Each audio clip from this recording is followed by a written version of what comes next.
विचार कीजिए, सुगर काट के खा लेता है, बकरी काट के खा लेता है और अपने आप को कहते हैं कि हम कृष्ण के वंशज हैं। बोलिए, हंसी वाली बात है कि नहीं?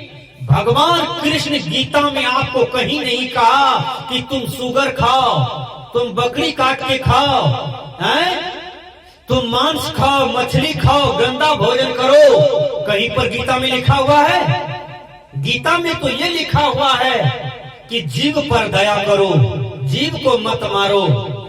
सदगुरु कबीर समुच्चय विश्व के लोगों से निवेदन करते हैं, भैया जीव मति मारो बापुरा, सबका यज्ञ प्राण, हत्या कबहू न छोटी है, जो कोटि न सुनो पुराण।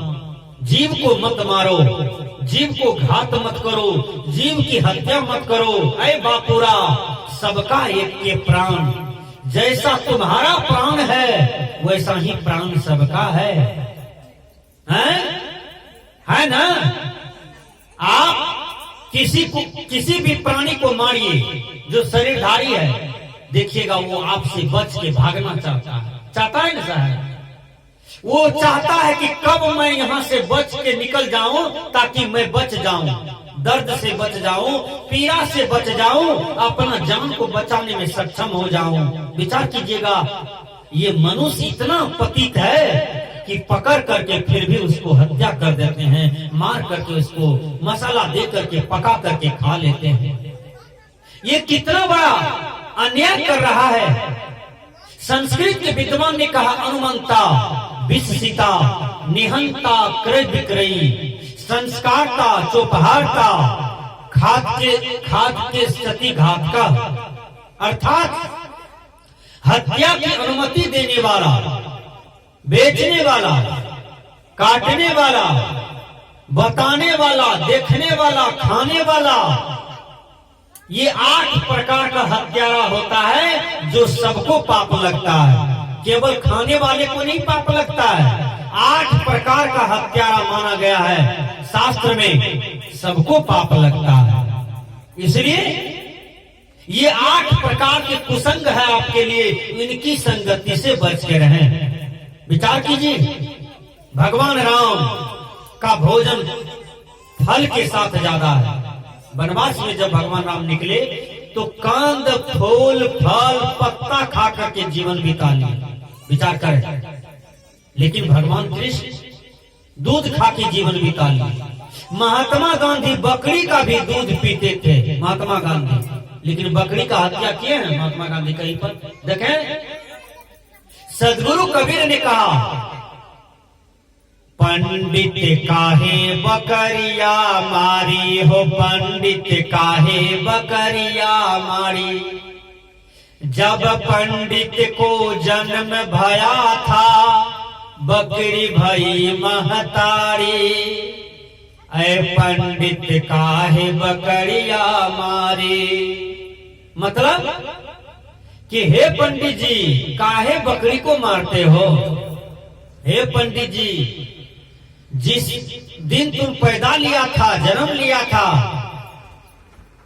तुम्हारी मां को दूध नहीं हुआ, तो मेरे ही अस्तर को गाड़ करके दूध निकाल के तुमको भर रात मुंह में दूध चटाया, दूध पिलाया। तो बोलो पंडित जी, तुम्हारा मां बकरी हुआ कि नहीं है? जिस बकरी का दूध तुमको मुंह में गया तो तुम बकरी माँ हो गया कि नहीं? उस माँ को हत्या करते हो, उस माँ को मारते हो, ये कबीर साहब कहते हैं।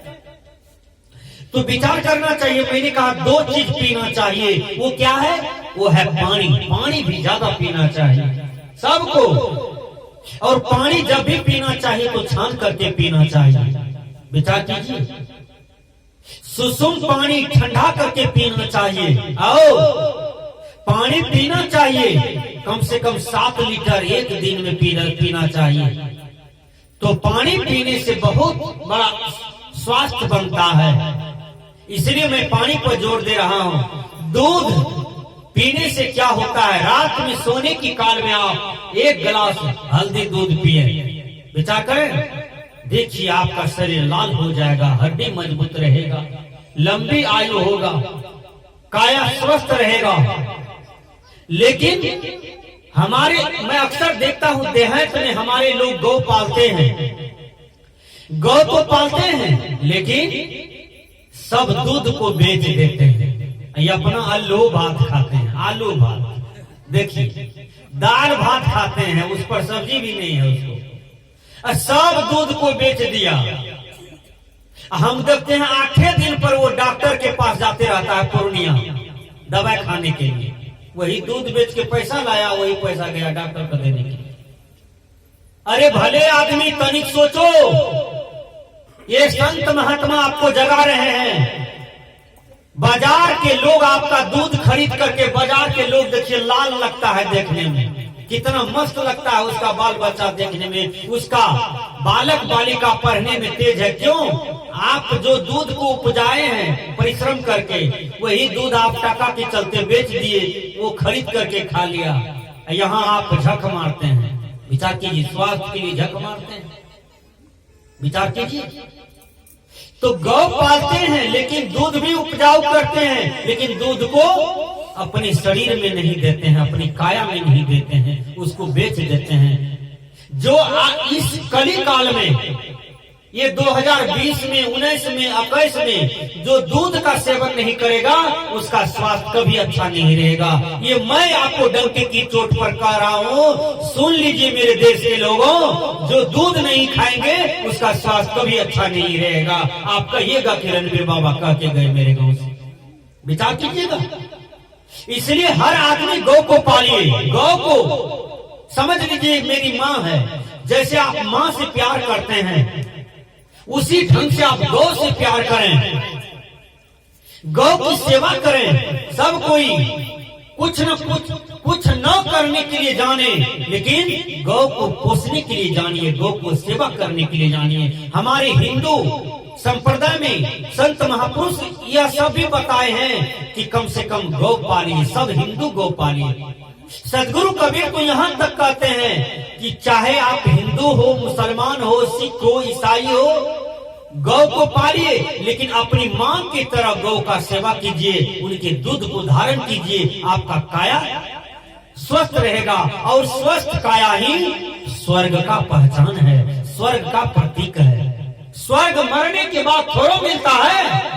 प्रथम स्वर्ग निर्मल काया का, जिसका काया निर्मल हो, जिसका काया निरोग है, समझ जाओ कि वह स्वर्ग में है। इसलिए सदगुरु कबीर ने कहा, मन शायर मनसा लहरी, बूढ़े बहुत अचेत, कहीं कबीर ते बाँची हैं, जाके हृदय विवेक। सदगुरु कबीर कहते हैं कि मन रूपी समुद्र में बहुत बड़ा लहर उठता है। तो कौन चीज का लहर? तो ये सांसारिक भोग विषय वस्तु का लहर उठते हैं, तो ये लहर को मारना चाहिए। अब देखिए, बहुत लड़के लोग शराब पीते हैं, जवान लड़के लोग पीते हैं ना, देखे हैं कि शराब पीते हैं, दिन भर में 300 टका कमाया, 600 टका गमा के आता है ना। कमाया 300, खर्च किया 600, वह घर आगे बढ़ेगा कि नीचे जाएगा? आपका पति यदि दारू पीने वाला हो जाए, शराबी हो जाए, तो उस घर में दिन में ही दरिद्र घुसेगा। रात को कौन पूछे? दिन में ही। विचार कीजिएगा किस ढंग का दरिद्र घुसेगा। बिकेंगे गहना फिर क्या कहना, दर दर ठोकर खाना, होगी बड़ी खराबी, होगी बड़ी खराबी। नशा में डर है, नशा जहर है, जीते जी मर जाना, होगी बड़ी खराबी। कितना बढ़िया संत महात्मा करे, जीते जी मर जाना।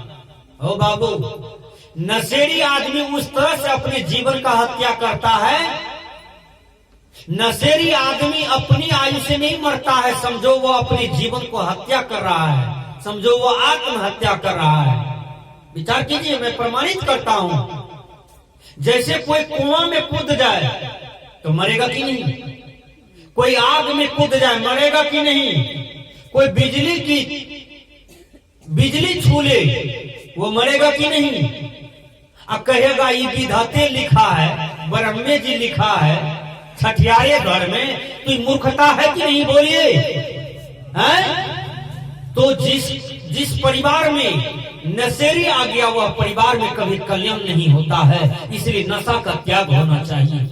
संत महात्मा कहते हैं कि जिसके यहाँ नशावान लड़का आ जाए, पति आ जाए, बाबू भैया हो गया नशेरी, उसका पत्नी का, बहन का, बेटी का क्या दुर्दशा होता है। गहना भी बिक जाता है, जमीन भरना लग जाता है, और खेत भी बिक जाता है, डीह भी बिक जाता है। नशा का ही आदत लगा युधिष्ठिर महाराज को, जुआ का, नशा का शिकार बन गया युधिष्ठिर महाराज कुसंग में, कौरव के साथ में। परिणाम क्या हुआ? बेचते बेचते, भरना लगाते लगाते सब कुछ खत्म हो गया, लास्ट में कन्या को भी दो पर लगा दिया। कुसंग का परिणाम यही है, बुरी संगति का परिणाम यही है कि कन्या को भी दो पर लगा दिया युधिष्ठिर महाराज। नतीजा क्या हुआ? महाभारत हो गया, लेकिन परंतु किंतु लग करके और सब मारे चले गए, खून की नदियां बह गई। ये सब किसका परिणाम है? कुसंग का परिणाम है, जुआ नशा का परिणाम है। इसलिए संत महात्मा कहते हैं, मन सायर मनसा लहरी, बूढ़े बहुत अच्छे, कही कबीर ते बाँची हैं, जाके हृदय विवेक। कबीर साहब कहते हैं मन सायर, यह जो मन है यह सायर है, यानी समुद्र है, इसमें लहर उठता है। भैया यदि तुम शराब पी रहे हो, दारू पी रहे हो, तो दारू और शराब से पूछो कि 22 वर्ष का लड़का, जवान जवान लड़का मर करके धार में सर रहा है कि ऐ दारू, ऐ शराब, मैं तुम पर थूक फेंकता हूं। आज से मैं सत्संग में एक संकल्प ले रहा हूं कि हम कभी दारू नहीं पिएंगे, कभी शराब नहीं पिएंगे। दारू शराब का रिजल्ट, एक लड़का सिसवा चौक पर बैठा हुआ है, वो चौक पर कोई नहीं है, सब आ रहा है, जा रहा है, पूर्णिया आ रहा है, जा रहा है, चौक देकर के लोग गुजर रहे हैं, लेकिन कोई स्थिर से नहीं ठहरते हैं। वह लड़का चौक पर बैठा हुआ है, बोतल है हाथ में, बोतल में संठी घुसा दिया, बोतल को हिला रहा है, हिला रहा है। एक आदमी पूछता है, बेटा तुम 5 घंटा से बोतल में संठी घुसाए हो और इसमें क्या ढूंढते हो, क्या खोज रहे हो? तो उसने कहा कि बाबा इसी बोतल में मेरा 5 एकड़ जमीन घुस गया है, इसी बोतल में मेरा 5 लाख रुपया घुस गया है, इसी बोतल ने हमको कल्लर बना दिया, दरिद्र बना दिया। आज हम प्लेटफार्म का भिखारी बन गए हैं, मेरे पास कुछ नहीं है। स्त्री किए थे, स्त्री भी हमको छोड़ के दूसरा शादी कर लिया। एक बच्चा भी था, हमको बच्चा बीमार पड़ा, पैसा नहीं था, दवाई नहीं दे पाए, बच्चा भी मर गया। बाबा मेरा दुनिया में कोई नहीं है। ये परिणाम किसका है? तो दारू शराब का देन है। विचार कीजिए, जो बना नशा का शिकार उसका उजरा घर परिवार। इसलिए नशा भी एक भोग है, नशा भी एक विषय है।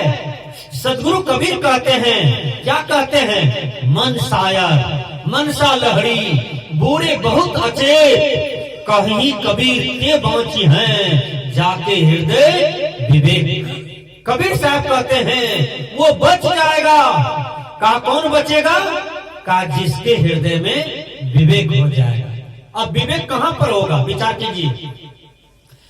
बिना सत्संग विवेक न होई, राम कृपा बिनु सुलभ न सोई।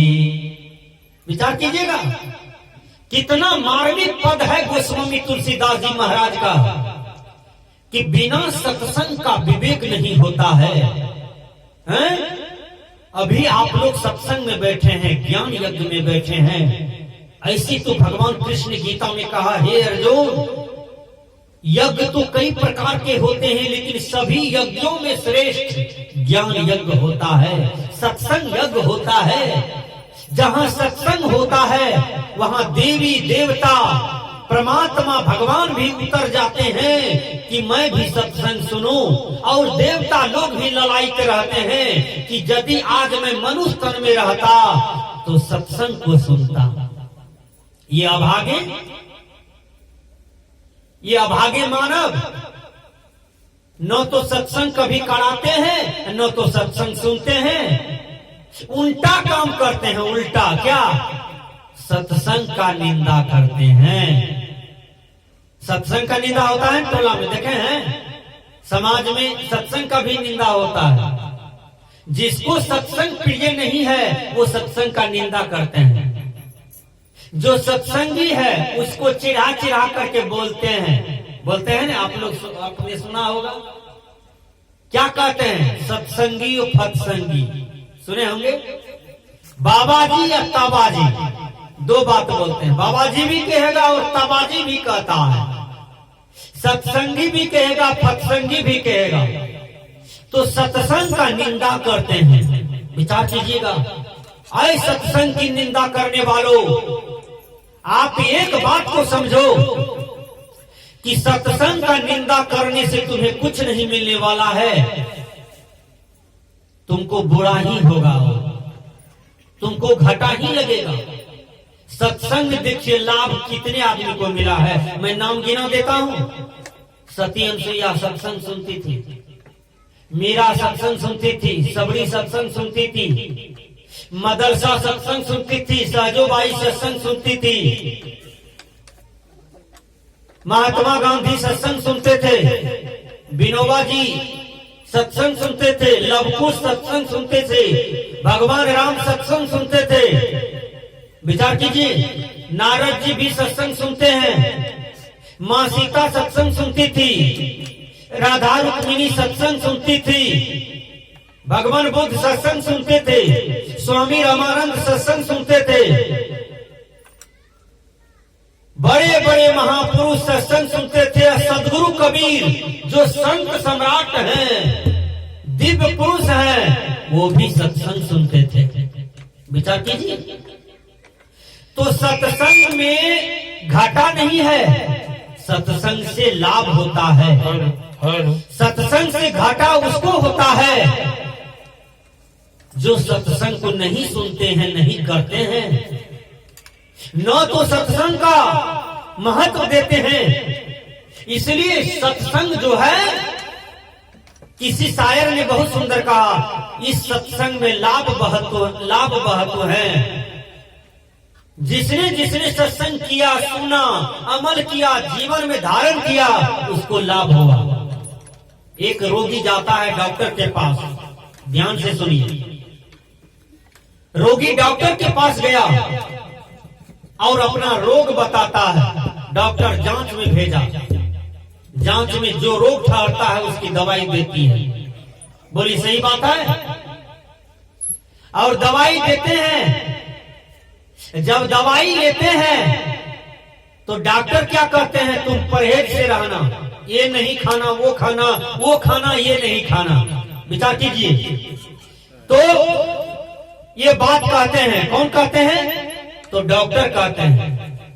यदि डॉक्टर की सलाह को हम मानते हैं, डॉक्टर की बात को हम मानते हैं, तो विचार कीजिए, तो हमारा रोग ठीक हो जाता है।